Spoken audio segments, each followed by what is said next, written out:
नमस्कार दोस्तों, welcome to प्रतियोगिता दर्पण। मैं हूं प्रशांत। आज हम बात करने जा रहे हैं फुल रिजर्व बैंक के बारे में और डिस्कस करेंगे पार्शियल रिजर्व बैंक क्या होती है, फुल रिजर्व बैंक क्या होती है और क्या इससे रिलेटेड इश्यूज हैं। हाल ही में इकोनॉमिस्ट की एक डिबेट देखी गई जिसमें फुल रिजर्व बैंकिंग यानी कि 100% reserve banking as well as fractional reserve banking के बारे में बात की गई थी और ये डिबेट काफी टाइम से चली आ रही है। आइए हम देखते हैं कि फुल रिजर्व बैंक क्या होता है। फुल रिजर्व बैंक बेसिकली वो बैंक होता है, those banks are prohibited from lending demand deposits. Demand deposits को लेंड करना अलाउड नहीं है फुल रिजर्व बैंक्स को। अब बेसिकली डिमांड डिपॉजिट होता क्या है? डिमांड डिपॉजिट यानी कि वो डिपॉजिट जो कभी भी डिमांड करके विड्रॉ किया जा सके। मतलब जैसे आपका करंट अकाउंट होता है, आपका सेविंग अकाउंट होता है, तो आप क्या जाते हैं तो किसी की परमिशन लेनी पड़ती है आपको उसमें से पैसा विड्रॉ करने के लिए? नहीं, आप डायरेक्टली एटीएम जाते हैं या फिर आप डायरेक्टली होता है अपना चेक दे देते हैं या फिर आप डायरेक्टली नेट बैंकिंग के थ्रू पैसा ट्रांसफर कर देते हैं। तो यहाँ आपको किसी से परमिशन लेने की जरूरत नहीं पड़ती ना। बेसिकली आपका जो भी डिपॉजिट है बैंक में वो आप कभी भी निकाल सकते हो, any time, without anyone's permission, without any penalty. आप अगर अपना सपोज एग्जांपल के लिए कि आप अपने एटीएम से पैसा विड्रॉ कर रहे हैं या फिर आप नेट बैंकिंग से पैसा ट्रांसफर कर रहे हैं, क्या ऐसा होता है कि बैंक पेनल्टी लगा दे? नहीं, कुछ लिमिट्स होती हैं पैसा ट्रांसफर करने की। सपोज जैसे यूपीआई की जनरली 1 लाख होती है, आपने 1 लाख से ज्यादा किया तो नहीं कर पाओगे ट्रांसफर। एटीएम की लिमिट्स हैं, जैसे आपने कैश विड्रॉ किया तो महीने में 3 बार या 5 बार, ठीक है। आपने अगर उतना उससे ज्यादा किया तो पर ट्रांजैक्शन 20 रुपीज कटता है, दैट्स इट। वो भी बेसिकली कैश को एक तरीके से डिस्करेज करने के लिए कि लोग ज्यादा कैश प्रेफर ना करें। बट क्या ऐसा होता है कि आपको अपना पैसा निकालने के लिए पेनल्टी देनी पड़े? बिल्कुल होता है, लेकिन वो डिमांड डिपॉजिट में नहीं होता, वो होता है टाइम डिपॉजिट में, ठीक है। तो reserve bank basically full reserve banks are prohibited to lend demand deposit. Means demand deposit का जो पैसा है जो कस्टमर्स कभी भी डिमांड कर सकते हैं और निकाल सकते हैं, उस पैसे को ये लोग लेंड नहीं कर सकते हैं। ये सिर्फ और सिर्फ टाइम डिपॉजिट में जो पैसा इनके पास होता है ना, उसे लेंड कर सकते हैं। Time deposit basically fixed deposit. आपने सपोज 3 साल के लिए फिक्स्ड डिपॉजिट किया, आप अगर उससे पहले अपना पैसा विड्रॉ करते हैं तो पेनल्टी लगेगी, ये है टाइम डिपॉजिट। आरडी है टाइम डिपॉजिट, रिकरिंग डिपॉजिट्स, ये सारे टाइम डिपॉजिट होते हैं, एक सर्टेन फिक्स्ड ड्यूरेशन के लिए होते हैं। तो बेसिकली फुल रिजर्व बैंक सिर्फ और सिर्फ टाइम डिपॉजिट में जो डिपॉजिट्स अवेलेबल हैं वही लेंड कर सकते हैं। डिमांड डिपॉजिट वाला पैसा लेंड नहीं कर सकते हैं। इसका मतलब है कि जो पैसा इनके यहाँ डिमांड डिपॉजिट में है, they are just safe keepers of the depositors money. They can only lend the money which they are having as time deposit.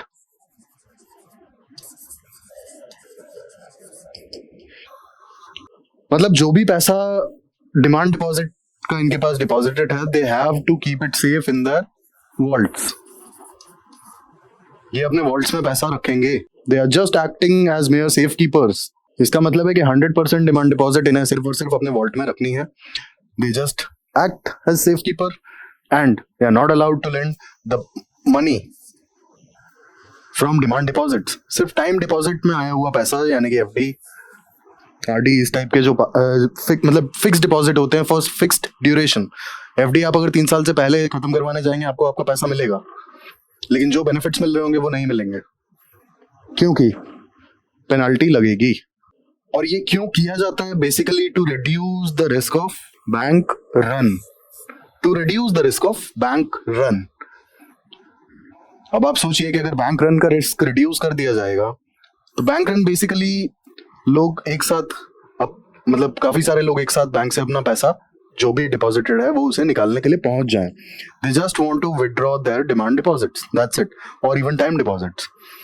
जब एक साथ सारे लोग पहुंच जाएंगे तो काफी केओटिक हो जाएगा मामला, ठीक है। तो इसीलिए कहीं ना कहीं बैंकिंग सिस्टम को स्टेबलाइज रखने के लिए बैंक रन्स को अवॉइड करना बहुत जरूरी है। बहुत रिस्की चीज है बैंक रन, और full reserve banking system reduces the risk of bank run, यही इसका फायदा है। इसके बाद फ्रैक्शनल रिजर्व बैंकिंग की हम बात कर लेते हैं। फुल रिजर्व तो हमने देख लिया, फ्रैक्शनल रिजर्व बैंकिंग क्या होता है? Basically fractional reserve banking is banks can lend more money than the cash in their vaults. ये कैसे पॉसिबल है? बेसिकली इलेक्ट्रॉनिक मनी से पॉसिबल है।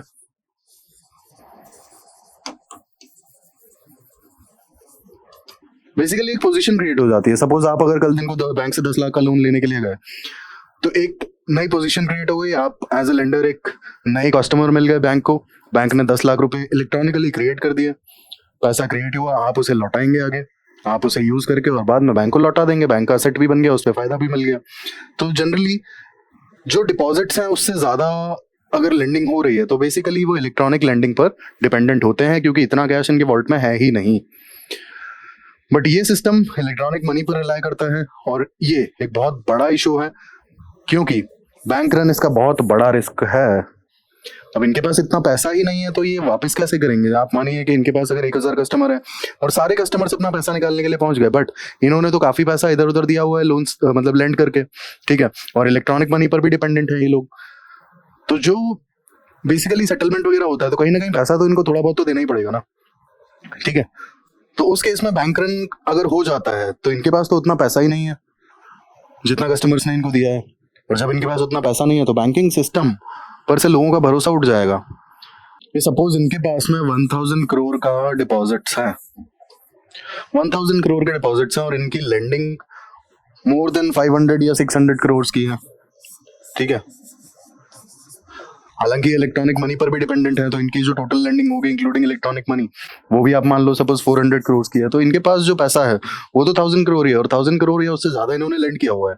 सपोज बैंक रन का केस होता है तो ये कितना पैसा वापस कर पाएंगे? इनकी वॉलेट में तो बहुत कम पैसा होगा कंपैरेटिवली, और जब इतना कम पैसा होगा तो क्या ये उसे वापस कर पाएंगे? नहीं।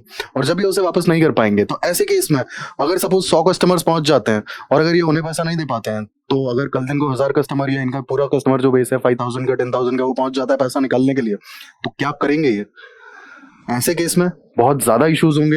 हम आगे डिटेल में डिस्कस करेंगे कि बैंक रन के क्या कॉन्सिक्वेंसेज हो सकते हैं। अब पहले हम demand deposits as well as time deposits की थोड़ी सी बात कर लेते हैं। Demand deposits are basically the funds held in the bank account which can be withdrawn at any time without any notice और पेनाल्टी। जैसा कि मैंने आपको बताया था, आप अगर अपने एटीएम से कैश विड्रॉ करते हैं या फिर आप अपने यूपीआई ट्रांजैक्शन करते हैं तो उसके लिए कोई पेनल्टी नहीं है ना, और आपको किसी से परमिशन तो लेनी नहीं पड़ती है, ठीक है, आपको कोई नोटिस भी नहीं देना पड़ता है। अब demand deposits are basically highly liquid and they provide flexibility for everyday transactions. किसी भी बैंक के पास में अगर डिमांड डिपॉजिट्स अच्छे खासे हैं और अगर उनके वॉल्ट में है तो काफी लिक्विड हैं और एवरीडे ट्रांजैक्शंस और पेमेंट्स के लिए बैंक एज वेल एज लोगों के लिए बहुत ज्यादा जरूरी रहते हैं। आप सोचिए कि करंट अकाउंट में जो पैसा है, तो generally businessman current account own करते हैं, काफी कम इंटरेस्ट मिलता है और काफी लाइक कम बेनिफिट्स होते हैं, लेकिन इस पे कोई रेस्ट्रिक्शन नहीं है पैसा निकालने की और विड्रॉ करने की और जमा करने की, डिपॉजिट करने की, ठीक है। आप चाहें तो इसमें एक दिन में 1 करोड़ भी जमा कर सकते हैं, चाहे तो एक दिन में 1 करोड़ निकाल भी सकते हैं। करंट अकाउंट ऐसे काम करता है और आपको किसी की परमिशन लेने की जरूरत नहीं, कोई नोटिस देने की जरूरत नहीं और कोई पेनाल्टी नहीं है इस पे, है ना, क्योंकि एवरीडे ट्रांजैक्शन के लिए बहुत ज्यादा जरूरी है if you are a businessman. तो इसीलिए ये काफी ज्यादा लिक्विड होते हैं डिमांड डिपॉजिट्स और काफी नीडफुल भी होते हैं normal as well as business persons के लिए भी। टाइम डिपॉजिट की अगर हम बात करें तो time deposit basically funds an account for a fixed period which is known as term और टेन्योर। क्योंकि टाइम डिपॉजिट को टर्म डिपॉजिट्स भी कहा जाता है ना, और क्योंकि इनका फिक्स्ड पीरियड होता है इसलिए इसका एक एग्जांपल होता है फिक्स्ड डिपॉजिट, जिसे हम एफडी भी कहते हैं। हायर इंटरेस्ट रेट मिलता है एफडी पे, हायर इंटरेस्ट रेट की वजह से काफी लोग अपना पैसा इसमें रखते हैं, लेकिन एक सर्टेन टाइम पीरियड के लिए फिक्स हो जाता है, यानी कि आप 10 साल से पहले पैसा विड्रॉ नहीं करेंगे, 5 साल से पहले नहीं करेंगे, जो भी टेन्योर आप चूज करना चाहेंगे। अब आप अगर वो टेन्योर चूज कर रहे हैं तो वो आपके ऊपर है, आपकी रिस्पॉन्सिबिलिटी है कि आप उस टेन्योर के बाद में ही अपना पैसा लें, क्योंकि अगर आपने उससे पहले निकाला तो जो हायर इंटरेस्ट रेट है वो नेग्लिजिबल हो जाएगा, कुछ पेनाल्टी भी लगेगी, ठीक है, कंपैरेटिवली कम इंटरेस्ट रेट आपको दिया जाएगा और साथ के साथ पेनाल्टी भी जुड़ेगी उसमें, तो पेनाल्टी भी काट लेंगे आपके पैसे से। तो वही है कि जो आपके रिटर्न्स बन रहे होंगे उसमें आपको ओवरऑल थोड़ा सा ही बेनिफिट होगा, बहुत ज्यादा नहीं होगा जो एफडी में होता है ना। अब यहाँ पर हायर इंटरेस्ट रेट कंपैरेटिव अगर देखा जाए तो डिमांड डिपॉजिट से हायर इंटरेस्ट रेट होते हैं as well as other deposit से भी होते हैं, लेकिन अगर बिना मैच्योर किए, बिना मैच्योरिटी के आपने इसे विड्रॉ कर लिया, बिना जो टर्म फिक्स है उसको फिनिश किए, मतलब जब तक ये टर्म कंप्लीट नहीं होगा, फिनिश नहीं होगा, तब तक आप पैसा विड्रॉ नहीं कर सकते, करेंगे पेनल्टी देंगे आप, ठीक है। अब बैंक रन की बात कर लेते हैं। बैंक रन बेसिकली होता क्या है? बैंक रन एक सिचुएशन है जब large number of depositors simultaneously withdraw their funds from bank. Example के लिए अगर हम देखें तो Yes Bank as well as एक up to a certain limit PNB में भी देखा गया था ये, ठीक है। जब नीरव मोदी का केस हुआ था तो पीएनबी में भी देखा गया था कि काफी सारे लोग एक साथ पीएनबी से अपना पैसा निकालने पहुंच गए थे, तब गवर्नमेंट ऑफ इंडिया ने एश्योर किया था कि your money is safe with bank, आपको घबराने की जरूरत नहीं है। हम कॉन्सिक्वेंसेज में देखेंगे क्या कॉन्सिक्वेंसेज होते हैं बैंक रन के। बट हाल फिलहाल में डिपॉजिटर्स एक साथ, बहुत सारे डिपॉजिटर्स एक साथ बैंक से अगर अपना पैसा निकालने पहुंच जाएं, that's what is bank run. और ये होता क्यों है? ये इसलिए होता है कि आप बैंक की स्टेबिलिटी, बैंक के फ्यूचर के बारे में सोच के आपको लगता है कि नहीं भाई इसका फ्यूचर, इसकी स्टेबिलिटी डाउटफुल है। और डिपॉजिटर्स को जब ये चीज लगने लग जाएगी कि बैंक की स्टेबिलिटी डाउटफुल है एज वेल एज बैंक का फ्यूचर डाउटफुल है, तो ऑब्वियस सी बात है कि आप अपना पैसा वहां रखना क्यों चाहेंगे? व्हाई? आप नहीं रखेंगे। That's what is bank run. आप नहीं रखेंगे, आपके किसी रिश्तेदार का पैसा होगा आप उससे भी बोलेंगे, आपके रिश्तेदारों के कोई फ्रेंड्स होंगे, उनके दोस्त होंगे, उनके रिश्तेदार होंगे, वो उन्हें बोलेंगे, चेन बन जाता है पूरा। और सपोज अगर मीडिया में आ गया, न्यूज में आ गया, तब तो भाई साहब, जैसे पीएनबी का केस देखिए, पीएनबी में सडनली काफी सारे लोग पहुंच जाते हैं, जैसे ये नीरव मोदी का केस खुला था, ठीक है। बट फिर गवर्नमेंट ऑफ इंडिया ने अश्योर किया, बैंक वालों ने अश्योर किया, तब धीरे धीरे चीजें स्टेबलाइज हुई। आप अगर मार्केट में, शेयर मार्केट का भी अगर आप प्राइस देखेंगे, पीएनबी का धड़ाम से गिरा था, यही रीजन था। अब वो तो गवर्नमेंट बैक्ड बैंक था इसीलिए बच गया। यस बैंक में आप देखिए काफी इश्यूज आए थे। तो बैंक रन ऐसी चीज है ना कि इकोनॉमी में बहुत बुरे उसके रिपरकशंस देखने को मिलते हैं अगर नहीं टाइम से कंट्रोल किया गया तो। अब इसका इम्पैक्ट अगर हम देखें तो सबसे पहला इम्पैक्ट आता है लिक्विडिटी क्राइसिस। जैसा कि मैंने आपको बताया था कि अगर बैंक के पास में उतना पैसा ही नहीं है तो बैंक डिपॉजिटर्स को देगा क्या? देगा, वही तो देगा, ये देगा बैंक, क्योंकि कुछ होना तो है नहीं, बैंक के पास में पैसा है नहीं, काफी पैसा जो है लेंड किया हुआ होगा और काफी सारा पैसा एज एन इलेक्ट्रॉनिकली डिपेंड होता है, इलेक्ट्रॉनिक मनी पे डिपेंडेंट होते हैं बैंक। इन दैट केस पैसा लाएंगे कहां से? इनके वॉलेट में तो वो पैसा है नहीं ना, और डिपॉजिटर्स को हार्ड कैश चाहिए होता है भाई। तो ऑब्वियस सी बात है कि लिक्विडिटी क्राइसिस बहुत बड़ा इशू हो सकता है। इसके बाद सपोज बैंक के पास से अगर सारा पैसा चला ही गया तो तब भी लिक्विडिटी क्राइसिस ही होगा, ठीक है। बैंक क्या लेंड करेगा, बिजनेस ही खत्म हो जाएगा बैंक का। सेकेंड आता है कंटैगियन इफेक्ट।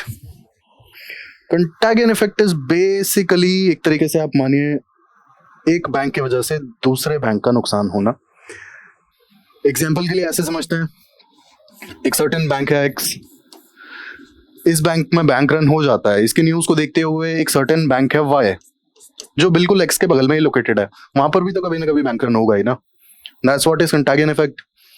अब एक बैंक की वजह से दूसरे बैंक में बैंक रन हो रहा है तो क्या होगा? इकोनॉमी पे बहुत बुरे इसके रिपरकशंस देखने को मिलेंगे। मार्केट से पैसा गायब हो जाएगा, लोग अपने घरों में पैसा रख के बैठ जाएंगे। इकोनॉमी में ऐसे काम नहीं होता है। बेसिकली बैंक्स जो है, बैंक्स पैसा लेंड करती हैं बिजनेस पर्सन्स को, बिजनेस पर्सन्स कोई बिजनेस चलाते हैं और उस बिजनेस से जो प्रॉफिट और जो रेवेन्यूज आते हैं उससे लोगों को पैसा दोबारा मिलता है।